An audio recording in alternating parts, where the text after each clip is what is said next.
Hello learners, welcome to my channel English Seekho. In this video we are going to learn how to convert the sentences from active voice to passive voice or vice versa. इसके पहले कि हम active से passive voice में sentences को convert करना सीखें, हमें ये जानना जरूरी है कि ये जो दो शब्द हैं एक्टिव और passive, what do they actually mean, इनका अर्थ क्या है। तो एक्टिव का अर्थ होता है energetic, busy in some work, busy in some act.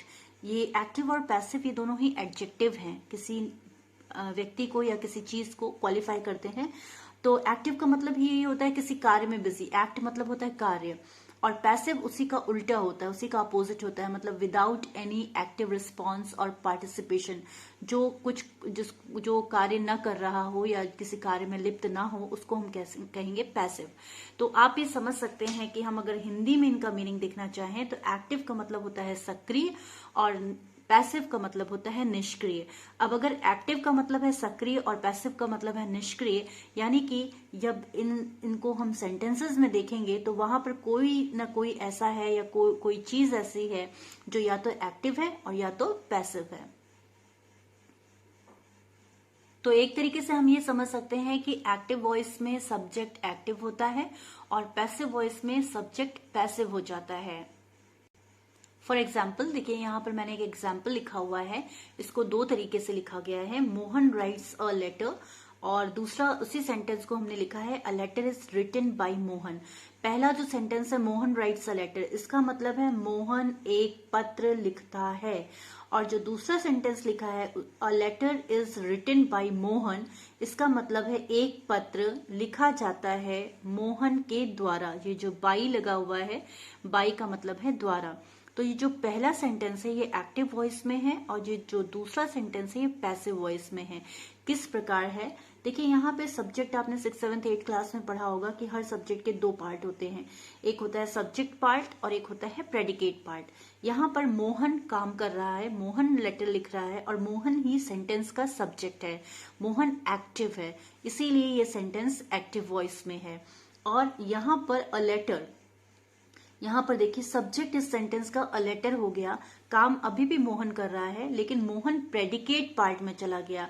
तो इन अ वे ये कहा जा सकता है कि ये चूंकि यहाँ पर सब्जेक्ट नहीं है तो इस कारण से मोहन जो है वो पैसिव हो गया, इस कारण से ये सेंटेंस पैसिव वॉइस में है। तो पैसिव वॉइस की पहचान ही है कि बाई लगा करके लिखा होगा तो वो पैसिव वॉइस होगा, या फिर आपको हेल्पिंग वर्ब मिलेगी और वर्ब की थर्ड फॉर्म लिखी हुई मिलेगी। तो हम अगर इसका रूल एक जनरल रूल के तहत देखें तो एक्टिव वॉइस में जब सेंटेंसेस होते हैं तो उसमें पहले सब्जेक्ट आता है, फिर कोई वर्ब आती है और फिर ऑब्जेक्ट आता है। और पैसिव वॉइस में जब हम सेंटेंस को लिखेंगे तो पहले हमारा सब्जेक्ट आएगा, फिर कोई ना कोई एक हेल्पिंग वर्ब आएगी और फिर वर्ब की थर्ड फॉर्म आएगी और उसके बाद बाय लगा करके हमें सब्जेक्ट को यहाँ पर लिखना पड़ेगा जो एक्टिव वॉइस का सब्जेक्ट था। अभी कैसे होता है अभी हम लोग देखेंगे, लेकिन सबसे इंपॉर्टेंट बात यहाँ पर, मोस्ट इंपॉर्टेंट चीज जो है वो यही है कि इसमें वर्ब हमेशा अपनी थर्ड फॉर्म में होती है। मतलब कि अगर आपको एक्टिव वॉइस में लिखा हुआ कोई भी सेंटेंस दिखाई देगा तो सीधे आपको पहले यही सोचना है कि उसकी वर्ब की थर्ड फॉर्म क्या होती है। इसके पहले हमें एक और चीज को जानना बहुत जरूरी है कि यहाँ पे प्रोनाउन में चेंज हो जाते हैं। जैसे कि एक्टिव वॉइस में अगर ही दिया हुआ है तो वो बदल के बाय हिम हो जाएगा, लास्ट में चला जाएगा। शी अगर दिया हुआ है तो बाय हर हो जाएगा। दे अगर दिया है तो बाय देम हो जाएगा। यू अगर दिया है, यू और इट में कोई भी चेंज नहीं होते हैं, तो यू बदल के बाय यू ही रहता है और इट बदल के बाय इट ही रहता है। लेकिन आई जो होता है, आई बदल करके बाय मी होता है। तो इतनी चीजों को आप अपने पास नोट कर लीजिए जिससे कि हम आगे सेंटेंस बना सकें। सबसे पहला एक्टिव से पैसिव चेंज करने में सबसे पहला जो टेंस लिया जाता है वो होता है present indefinite tense. Present indefinite tense में भी तीन तरह के सेंटेंस होंगे, अफर्मेटिव, निगेटिव और इंट्रोगेटिव। पहला जो हम लोग फॉर्म लेंगे वो लेंगे अफर्मेटिव सेंटेंसेस। अफर्मेटिव सेंटेंसेस में जब हम पैसिव वॉइस के सेंटेंस बनाएंगे तो उसका रूल क्या होगा, सबसे पहले आपको सब्जेक्ट लिखना होगा, सब्जेक्ट ढूंढना होगा। उसके बाद आपको इज, एम, आर में से कोई एक चीज लगानी होगी। इसमें तीनों लिखा हुआ है और बीच में स्लैश लगा हुआ है, इसका मतलब ये तीनों नहीं लगेंगे, इन तीनों में से कोई एक चीज लगेगी। फिर उसके बाद वर्ब की थर्ड फॉर्म जो कि मस्ट है, वर्ब की थर्ड फॉर्म आती ही आती है, और उसके बाद आपको बाय लगा करके जो भी सब्जेक्ट एक्टिव वॉइस का होगा वो यहाँ पर लाना होगा। तो अब हम आगे देखते हैं इसको हम चेंज कैसे करते हैं। यहाँ पर देखिए मैंने कुछ एग्जाम्पल्स लिख रखे हैं। तो पहला एग्जाम्पल आपको दिखाई दे रहा होगा, हरी टीचर्स मोहन। तो हम जब एक्टिव से पैसिव बनाना शुरू करते हैं तो हम क्या करते हैं, यहाँ पे हरी सब्जेक्ट है, टीचर्स वर्ब है और मोहन ऑब्जेक्ट है। हम सब्जेक्ट को ऑब्जेक्ट की जगह पे और ऑब्जेक्ट को सब्जेक्ट की जगह पर ले आते हैं। जैसे कि हम हरी की जगह पर हम ले आएंगे मोहन को और मोहन की जगह पर ले आएंगे हरी को। और आप जानते हैं कि यहाँ पे हम पैसिव वॉइस में बाई लगाते हैं तो यहाँ पे बाई रहेगा। तो ये हो गया आपका हरी की जगह पे मोहन और मोहन की जगह पर हरी। उसके बाद देखिए वर्ब क्या है आपकी, टीचर्स। तो वर्ब में आपने अभी ऊपर पढ़ा था कि हमें पैसिव वॉइस में जब सब्जेक्ट बनाना होता, सेंटेंस बनाना होता है तो हमें इज एम आर में से कोई एक चीज चाहिए होती है और वर्ब की थर्ड फॉर्म चाहिए होती है। तो यहाँ पर देखिए टीचर्स जो है वो मेन वर्ब है, तो टीचर्स की थर्ड फॉर्म होती है टॉट, TAUGHT, टॉट। और मोहन के साथ हमें एक हेल्पिंग वर्ब चाहिए, इज एम आर में से कोई एक चीज लगानी है, यानी मोहन के साथ आ जाएगा इज। तो आपका सेंटेंस बना मोहन इज टॉट बाय हरी। उसी तरह से हम दूसरा सेंटेंस देखेंगे, the carpenter makes a chair. यहाँ पर कारपेंटर आपका सब्जेक्ट है, मेक्स आपका वर्ब है और अ चेयर आपका ऑब्जेक्ट है। तो आप सबसे पहले यही काम करेंगे, ऑब्जेक्ट की जगह पे सब्जेक्ट और सब्जेक्ट की जगह पर ऑब्जेक्ट। तो आपने लिख दिया अ चेयर, आपका ऑब्जेक्ट आ गया सब्जेक्ट की जगह पे। और कारपेंटर को आप यहां पे ले जाइए, यहां पे लिख लीजिए बाई कारपेंटर। तो ये आप देख रहे हैं यहाँ पर फुल स्टॉप लगा दिया, बाय लगा के कारपेंटर हो गया। इसके बाद मेक्स, मेक्स की थर्ड फॉर्म हो जाती है मेड, आपने मेड लगा लिया। और चेयर, चेयर के साथ इज एम आर में से कोई एक चीज लगानी है, तो अ चेयर इज, सेंटेंस बना a chair is made by carpenter. इसी तरह से आप थर्ड सेंटेंस देखिए, यहाँ पर चिल्ड्रेन सब्जेक्ट है, एडमायर वर्ब है, यू ऑब्जेक्ट है और वेरी मच इसमें लास्ट में फ्रेज की तरह से जुड़ा हुआ है। इसको हम लास्ट में जैसे ये जुड़ा हुआ है वैसे इसको हम लगा देंगे। हमें मतलब होता है यहाँ पे सब्जेक्ट और ऑब्जेक्ट से। तो यहाँ पे हमारा ऑब्जेक्ट यू है, तो यू हमारा सबसे पहले आ जाएगा यू। अब हम इसको बनाना शुरू करते हैं, जैसे कि नियम से बनाते हैं वैसे नहीं करेंगे, जैसे ऑब्जेक्ट की जगह सब्जेक्ट, सब्जेक्ट की जगह ऑब्जेक्ट। तो यू के साथ आपका आता है आर। एडमायर की आपको थर्ड फॉर्म लगानी है तो एडमायर्ड हो जाता है, एडमायर्ड, यू आर एडमायर्ड। यहाँ पे ये ऑब्जेक्ट आपका चिल्ड्रेन है तो यहाँ पे हो जाएगा by children, you are admired by children. Very much last में रहेगा, उससे हमें कोई मतलब नहीं है, उसका हमारा कोई काम भी नहीं है। तो ये इस तरीके से आपका सेंटेंस बन गया। इसी तरीके से हम और एग्जाम्पल्स लेते हैं, दो और एग्जाम्पल मेरे सामने हैं। यहाँ पे हम देखेंगे दे सब्जेक्ट है, सेल वर्ब है, गुड मैंगोज पूरा का पूरा mangoes, they sell good mangoes, वे अच्छे आम बेचते हैं। तो गुड मैंगोज यहाँ पे पूरा का पूरा हमारा सब ऑब्जेक्ट है।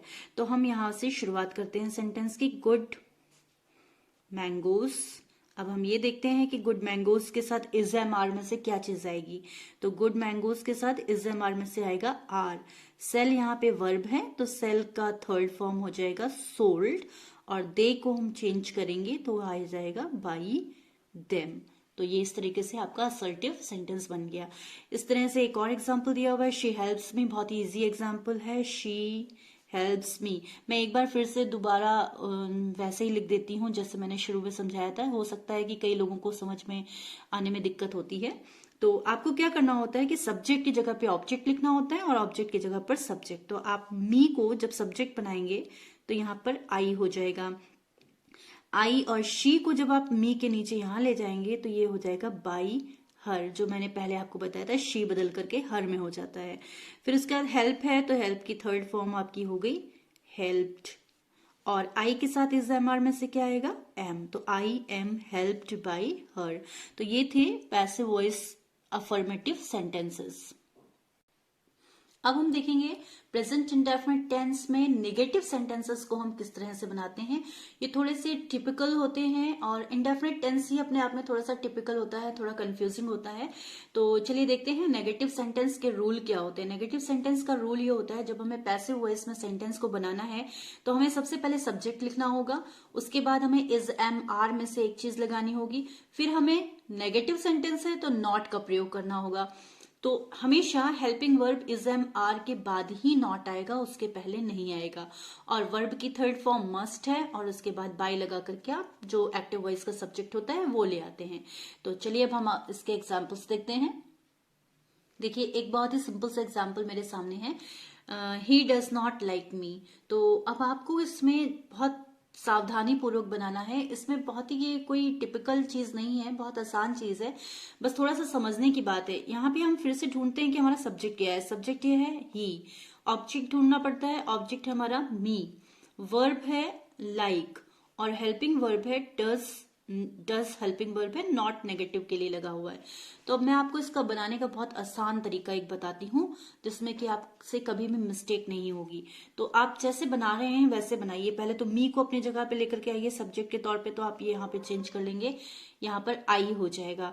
और जब हम ही को ले जाएंगे मी के नीचे तो यहाँ पे हो जाएगा बाई हिम हो जाएगा। यहाँ तक तो आपको पता ही है। लाइक की थर्ड फॉर्म आपको लगानी है तो लाइक की थर्ड फॉर्म हो गई लाइक्ड हो गई, वो भी आपको पता है। नॉट अपनी जगह रहेगा, नॉट को भी आप अपनी जगह रहने दीजिए। अब बचा आपका डस। तो डस में आप ये याद रखिए, जब भी एक्टिव से पैसिव बनाना है और अगर पैसिव वॉइस एक्टिव वॉइस में डू या डस दिया है तो आपको इज एम आर का इस्तेमाल करना है, उसकी जगह पर इज एम आर का इस्तेमाल करना है। तो आई के साथ क्या आता है, एम आता है, तो हमने आई के साथ क्या लगा लिया, एम। तो हमारा सेंटेंस क्या बना, I am not liked by him. तो बाकी सारा सेंटेंस आपका असर्टिव की तरह ही था, कुछ उसमें चेंज नहीं था, बस आपको नॉट की जगह पे नॉट रखना था और डस की जगह पर आपने यहाँ पर एम का प्रयोग किया, जो कि मी के हिसाब से, आई के हिसाब से यहाँ पर आया है। इसी तरह से हम एक दूसरा सेंटेंस भी देखते हैं। दूसरा सेंटेंस देखिए आप, Rohan does not finish work in time. तो इसमें अगर आप देखेंगे तो इसमें हमको सबसे पहले सब्जेक्ट देखते हैं, ये हमारा रोहन सब्जेक्ट है, वर्क हमारा ऑब्जेक्ट है। इन टाइम से हमें कोई मतलब नहीं है, इन टाइम लास्ट में हम लगा देंगे, इसका मतलब है टाइम पर। फिर वर्ब ढूंढते हैं, वर्ब हमारी है फिनिश और नॉट हमारा नेगेटिव के लिए है, डज यहाँ पर हेल्पिंग वर्ब है। तो अब हम फिर से वही काम करेंगे, सब्जेक्ट की जगह पे ऑब्जेक्ट लेकर के आएंगे, ऑब्जेक्ट की जगह पर सब्जेक्ट। तो आप यहां से शुरू करिए, वर्क या द वर्क। वर्क अकेले अच्छा नहीं लगता लिखा हुआ, और ग्रामर में ये रूल भी है कि अकेले इसको आप थोड़ा स्पेसिफाई करके लिखते हैं, इसलिए हम आर्टिकल का इस्तेमाल कर देते हैं। तो द वर्क हो गया। वर्क के नीचे आप यहाँ पे ले आइए बाई रोहन, ये हो गया। फिनिश की आपको थर्ड फॉर्म लगानी है तो यहाँ पे बनेगा फिनिश्ड, ये हो गया आपका फिनिश्ड हो गया। नॉट अपनी जगह रहेगा, नॉट से तुम्हें कोई मतलब नहीं है। फिर डज आ गया। अब हमको ये देखना है वर्क के साथ इज एम आर में से, डज का मतलब इज एम आर में से कोई एक चीज लगानी है, तो वर्क के साथ क्या आएगा, इज आएगा, तो हम यहाँ पे क्या लगा देते हैं, इज। तो हमारा सेंटेंस क्या बना, the work is not finished by Rohan. इसी तरह से देखिए और एग्जाम्पल्स भी दिए हुए हैं। I do not cut the paper. फिर से हम देखते हैं, आई हमारा सब्जेक्ट है, द पेपर हमारा ऑब्जेक्ट है, कट हमारी वर्ब है, डू हमारी हेल्पिंग वर्ब है और नॉट हमारा लगा हुआ है नेगेटिव बताने के लिए। तो अब हम इसको फिर से बनाना शुरू करते हैं। आप शुरू करिए, द पेपर हो गया। अब हम सीधे सीधे बनाएंगे। डू की जगह पे आपको यहाँ पर क्या लिखना है, इज एम आर में से कोई एक चीज लिखनी है, तो द पेपर के साथ आपका आ जाएगा इज। नॉट अपनी जगह रहेगा, नॉट लगा लीजिए। कट की थर्ड फॉर्म क्या होती है, कट की थर्ड फॉर्म कट होती है। जितने भी कट है, cut cut cut, put put put, hurt hurt hurt, let let let, ये सब की थर्ड फॉर्म वही रहती है। तो the paper is not cut और द पेपर की जगह पे नीचे यहाँ पे क्या आ जाएगा, बाई मी आ जाएगा। तो आपका सेंटेंस बना, the paper is not cut by me. इसी तरह से दो एग्जाम्पल्स और हैं, देख लीजिए। यहाँ पे सब्जेक्ट है they, do helping verb not negative, write main verb और गुड स्टोरीज ये है ऑब्जेक्ट। तो यहाँ पे गुड स्टोरीज ऑब्जेक्ट नहीं है, गुड स्टोरीज ऑब्जेक्ट है। तो हम यहाँ से सेंटेंस बनाना शुरू करेंगे। गुड स्टोरीज को हम ले आएंगे सब्जेक्ट की जगह पर। गुड स्टोरीज, डू लगा है तो स्टोरीज आपका प्लूरल है, तो प्लूरल के साथ इस एम आर में से क्या लगता है, आर लगेगा, आर लगा लीजिए। नॉट अपनी जगह रहेगा। राइट की थर्ड फॉर्म क्या होती है, रिटन होती है, तो यहाँ पे हमने क्या लिखा, रिटन। और उसके बाद हम गुड स्टोरीज के नीचे हमारा सब्जेक्ट जब ऑब्जेक्ट बन जाएगा तो बाई देम, यानी कि सेंटेंस आपका क्या बना, good stories are not written by them. Clear है? आई होप आपको समझ में आ रहा है। और देखिए आगे, अब you do not follow me. अब फिर से देखते हैं, यू सब्जेक्ट है, फॉलो वर्ब है, मी आपका ऑब्जेक्ट है। तो मी को हम जब सब्जेक्ट की जगह पे लाएंगे तो ये बन जाएगा आई। आई के साथ क्या आएगा, एम आ जाएगा। नॉट अपनी जगह पे रहेगा। फॉलो को हम थर्ड फॉर्म बनाएंगे तो ये बन जाएगा फॉलोड। और बाय लगा के हमारा हो जाएगा यू। तो ये सेंटेंस हमारा बना, I am not followed by you. तो इस तरीके से हम लोग करते हैं। जब भी आपको बनाना है, नेगेटिव सेंटेंस बनाना है, तो आप ये देख सकते हैं, हमको सबसे पहले ऑब्जेक्ट को सब्जेक्ट की जगह पे लाना होगा, और फिर इज एम आर लगाना होगा, फिर नॉट लगाना होगा, फिर वर्ब की थर्ड फॉर्म लगानी होगी।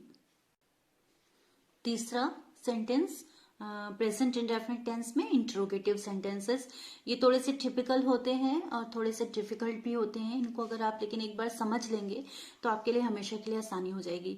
देखिए रूल मैंने लिखा हुआ है पैसिव वॉइस में कन्वर्ट करने का। चूंकि ये इंट्रोगेटिव सेंटेंस है तो इसमें हेल्पिंग वर्ब सब्जेक्ट के पहले आएगी। तो जो भी हेल्पिंग वर्ब होगी, जो भी सब्जेक्ट आप चुनेंगे, उसके अकॉर्डिंग जो भी हेल्पिंग वर्ब लगेगी उसको आप सेंटेंस की शुरुआत में ही लिख लेंगे। और फिर उसके बाद हम वर्ब की थर्ड फॉर्म अपनी जगह पे रहेगी और बाय अपनी जगह पे रहेगा। तो यहाँ पर देखिए एग्जांपल्स मैंने लिख रखे हैं, जैसे कि लिखा हुआ है डज ही लाइक मी। तो अब मैं आपको इसको सॉल्व करने का बहुत आसान तरीका बताती हूँ। एक बार अगर आप ठीक से दिमाग में बैठा लेंगे तो आपके लिए बहुत आसान हो जाएगा। आप अभी डज को छोड़ दीजिए, सिर्फ आप देखिए ही लाइक मी। तो ही लाइक मी में ही आपका सब्जेक्ट है, लाइक आपका वर्ब है, और मी आपका ऑब्जेक्ट है। तो आप अभी तक सेंटेंस कैसे बना रहे थे, सब्जेक्ट की जगह पे ऑब्जेक्ट लाते थे और ऑब्जेक्ट की जगह पर सब्जेक्ट लाते थे। वही करिए, ही की जगह पे आई ले आइए, मी की जगह पर बाई हिम लिख लीजिए, ठीक है। लाइक का थर्ड फॉर्म लाइक्ड लिख दीजिए, ठीक है। अब इसके बाद आपको क्या लिखना है, इज एम आर में से कोई एक चीज लानी है। तो डज लगा हुआ है, डज के नीचे हमें इज एम आर में से कोई एक चीज लिखनी है, लेकिन वो आई के अकॉर्डिंग होनी चाहिए, यानी कि आई से मैच करने वाली होनी चाहिए। तो आई के साथ क्या आता है, हेल्पिंग वर्ब एम आती है, तो हम यहाँ पे एम लिखेंगे। एक बात का और ध्यान रखना है आपको कि इसको आपको कैपिटल लेटर से शुरू करना है, क्योंकि सेंटेंस की शुरुआत आपकी यहीं से हो रही है। और चूंकि ये इंट्रोगेटिव सेंटेंस है तो आपको लास्ट में फुल स्टॉप नहीं लगाना है, क्या लगाना है, इंटेरोगेशन मार्क लगाना है। तो इस तरीके से हम सेंटेंस बना लेते हैं। दूसरा सेंटेंस देखिए, डू यू राइट स्टोरीज। तो अगेन आप डू को छोड़ दीजिए, डू से कोई मतलब नहीं, यहाँ पर यू को याद रखिए। यू आपका सब्जेक्ट है, राइट आपकी वर्ब है, स्टोरीज आपका ऑब्जेक्ट है। तो ऑब्जेक्ट की जगह पे सब्जेक्ट लाएंगे, सब्जेक्ट की जगह पर ऑब्जेक्ट लाएंगे। तो आपने सेंटेंस की शुरुआत करी यहां से स्टोरीज, स्टोरीज, और यहाँ पे आपका हो गया बाई, यू हो गया, राइट की थर्ड फॉर्म रिटन हो गई, और आपने यहाँ पर अब डू की जगह पे आपको लाना है। तो स्टोरीज के साथ हमें ये देखना है कि इज एम आर में से क्या चीज आ सकती है। तो इज एम आर में से स्टोरीज के साथ आएगा आर, और इसके बाद आपने क्या लगा लिया, क्वेश्चन मार्क लगा लिया। इसके बाद और एग्जांपल्स देखते हैं। Does she help the needy, मैंने सिर्फ रिपीट करने के लिए लिखा हुआ है, तो जिससे कि दिमाग में अच्छी तरह से बैठ जाए, वरना एक दो एग्जाम्पल्स ही काफी होते हैं। तो डज, शी, डज को छोड़ दीजिए, शी आपका सब्जेक्ट है, हेल्प आपका वर्ब है, द नीडी यहाँ पर आपका ऑब्जेक्ट है। तो हम सेंटेंस की शुरुआत कर देते हैं यहाँ से, शी के नीचे हम लिख लेते हैं द नीडी, क्योंकि सब्जेक्ट की जगह ऑब्जेक्ट और ऑब्जेक्ट की जगह पर सब्जेक्ट।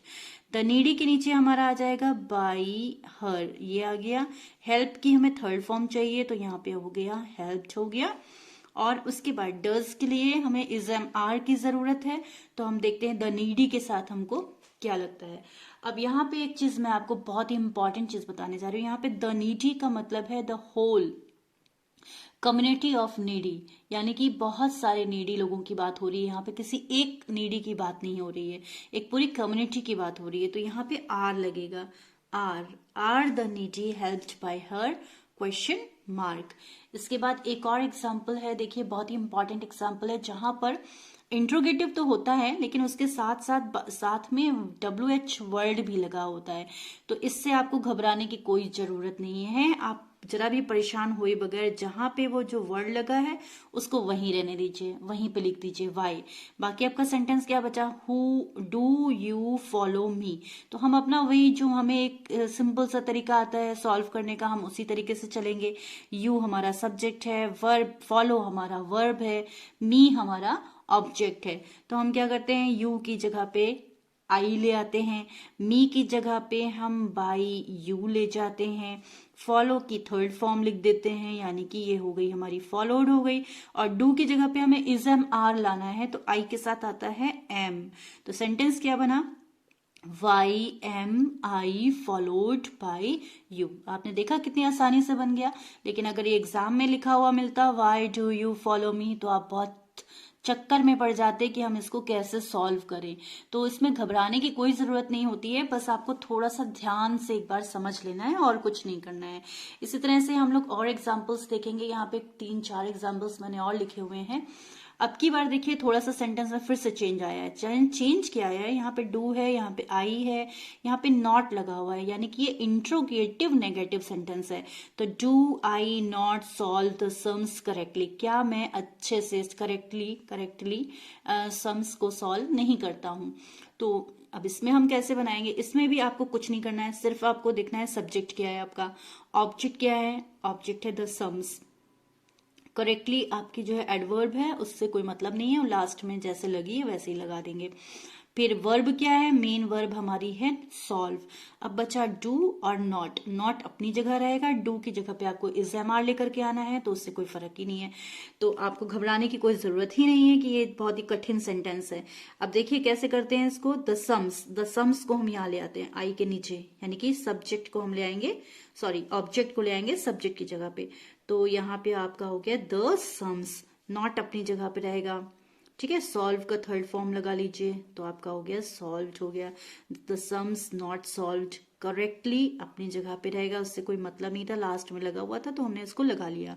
और डू की जगह पे द सम्स आपके लिए क्या है, प्लूरल सब्जेक्ट है, तो प्लूरल सब्जेक्ट का मतलब यहाँ पे हो गया आर।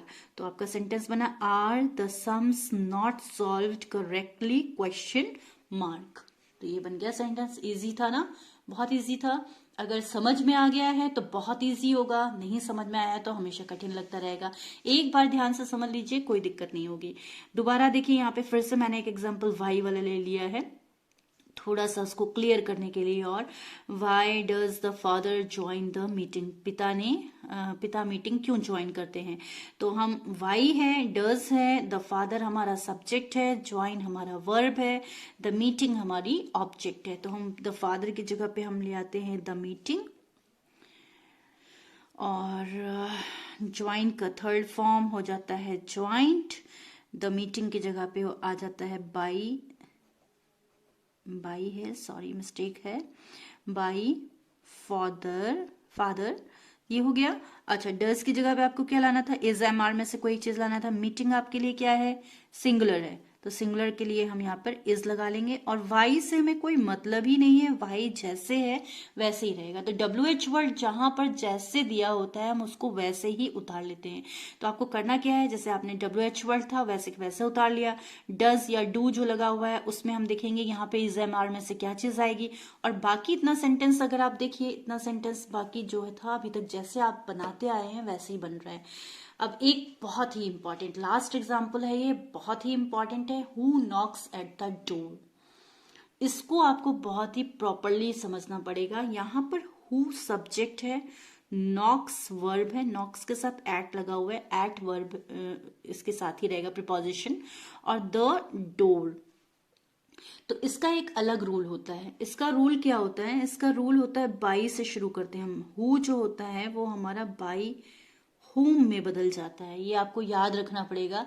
जैसे ही आप देखेंगे who, वैसे ही आप तुरंत चेंज करके लिख देंगे by whom। by whom, उसके बाद आपका आता है द डोर। द डोर जो है आपका ऑब्जेक्ट है। तो ऑब्जेक्ट को हम लाते थे सब्जेक्ट की जगह पे, तो आप यहाँ पे लिख लीजिए बाय होम, यहाँ पे लिख लीजिए द डोर। अभी सेंटेंस नहीं बना है, तो बाय होम द डोर, ठीक है। अच्छा, द डोर जब अगर आपका इंट्रोगेटिव सेंटेंस होता है, तो इंट्रोगेटिव सेंटेंस के लिए हमेशा हेल्पिंग वर्ब जो होती है वो सब्जेक्ट के पहले आती है। तो द डोर के साथ हमको लगाना पड़ेगा इज, तो हमने इज लगा लिया। तो by home is the door. और नॉक की थर्ड फॉर्म हो जाती है नॉक्ड, तो हम यहाँ पर लगाएंगे नॉक्ड। और एट उसके साथ चिपका हुआ प्रिपोजिशन है, हमेशा चिपक इसी के साथ ही मिल पाया जाएगा। नॉक के बाद हमेशा एट आएगा, तो आपने एट लगा लिया और क्वेश्चन मार्क लगा दिया। तो ये आपका सेंटेंस बना, by home is the door knocked at. लेकिन कहीं कहीं पे मॉडर्न इंग्लिश में क्या होता है, बाय को सबसे आगे नहीं रखते हैं। क्यों नहीं रखते हैं? क्योंकि इंट्रोगेटिव सेंटेंस की शुरुआत हमेशा इंट्रोगेटिव वर्ड से ही अच्छी मानी जाती है। तो हम इसको क्या करेंगे, होम इज, पूरा सेंटेंस वही रहेगा, home is the door knocked at by, last में भी ले जाकर के लिख सकते हैं। तो और लगा लीजिए, मतलब कि कोई जरूरी नहीं है, आप ये भी लिख सकते हैं, आप ये भी लिख सकते हैं। तो वैसे तो चलन में यही है ज्यादा, इसी को ही लिखा जाता है और आसान भी है। तो आपको ये याद रखना है कि हु आपको जैसे ही दिखाई दे वैसे ही आपको तुरंत बाय होम लगाना है। तो ये मेरा पहला वीडियो था एक्टिव एंड पैसिव वॉइस पे। नेक्स्ट वीडियोज भी मैं इस पे पोस्ट करती रहूंगी। आई होप कि आपको अच्छे से समझ में आ रहा है। समझते रहिए, अपनी क्वेरीज छोड़ दिया करिए। अगर आपको किसी चीज में डिफिकल्टी है तो मैं उन पॉइंट्स को भी अपने वीडियो में इंक्लूड करने की कोशिश करूंगी। तब तक पढ़ते रहिए। Happy learning.